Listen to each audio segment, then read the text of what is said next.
Jūs redzat, labējās partijas kliedz par to, kurš aizliegs vairāk televīzijas kanālu un kurš nojauks vairāk pieminekļu. Viņiem eksistē viena problēma – Krievi. Traģikomiski.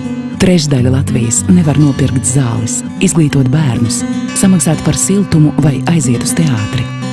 Latvijā oficiāli ieviests jēdziens strādājošie nabagi. Tas nav joks. Cilvēks, kas strādā, bet nespēj izdzīvot.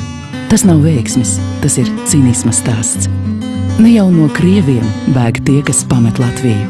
No nabadzības un necieņas viņi bēg. Elite grib palikt pie varas, un etniska sašķelšana ir nelietīgs, toties vieglākais ceļš. Mēs, Saskaņa, jau daudzus gadus risinām ikdienas cilvēku problēmas. Un Latvijas problēma nav Krievi. Latvijas problēma ir nabadzība. Jūs zināt, kas jādara. Balso par Saskaņu. Pirmais saraksts.